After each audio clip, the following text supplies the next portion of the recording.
Yes, I am driving a truck, and my hands are free.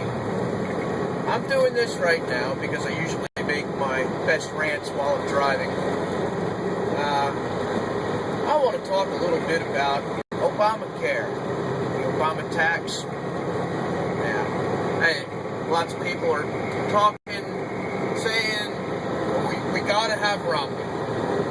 Romney's first order of business is going to be getting rid of Obamacare. Well, I'd like to point out, first of all, he's not talking about getting rid of socialized medicine. He's saying getting rid of Obamacare. See, both political parties, whether you know it or not, whether you like it or not, they want socialized medicine. They don't have a problem with it. They just want their guys running it. Doesn't matter what the Supreme Court said. Obamacare, socialized medicine, it's not constitutional. There's no matter what you call it, no matter how you look at it, a tax, a penalty, doesn't matter. You read the Constitution for what it does say, not what it can say. You see pretty quick what most people have known all along, right from the founding of the United States. The federal government has no power under the Constitution to meddle with health care in any way, shape, or form, other than to make the states or compel the states to allow their citizens to shop for medical insurance across state lines. That's the only way that they have any kind of power in there. And I'm not even I don't want to argue with liberals, progressives, moderates, or anybody else in this fact. I'm right. There's been too many people that care more about their agendas and just getting their own way will twist the Constitution like a lot of people twist Scripture in the Bible.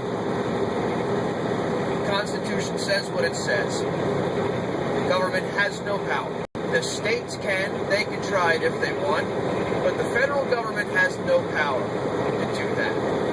Now, seeing as for a long, long time the federal government has gotten away with stepping outside of the Constitution to the point that nowadays 98% of its activity is outside of the Constitution, which actually makes the government illegitimate. You really don't have to follow it.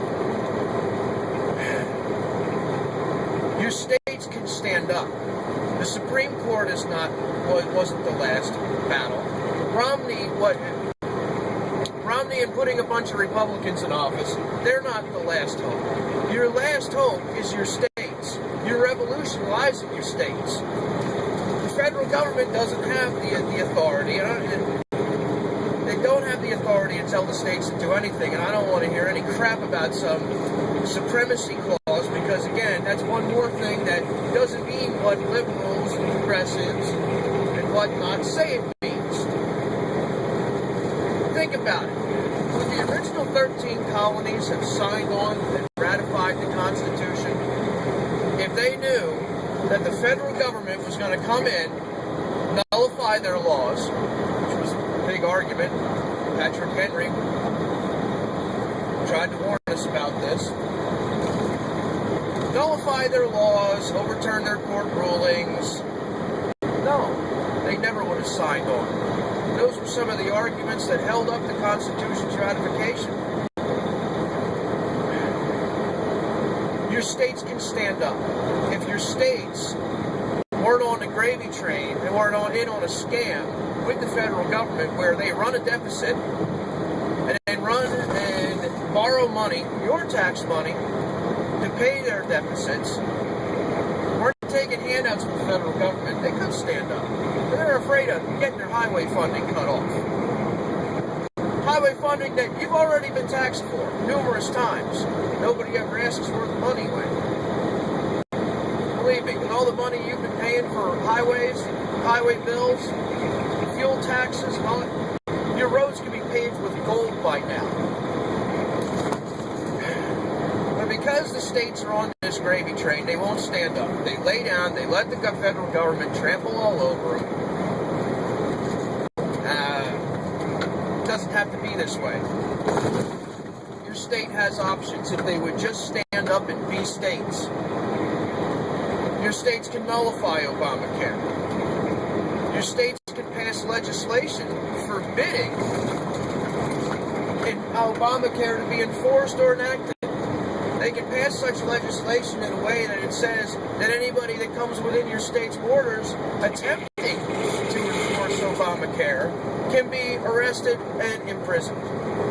If you don't think I'm right on that, do a little research on the state of Georgia. They've done it in the past. Sometime, I believe, in the 1800s, the law is still on the books, that whatever the issue was, they passed a law that said just what I just told you. That if any agent of the federal government comes within the borders of Georgia attempting to enforce that particular law, that they can be incarcerated.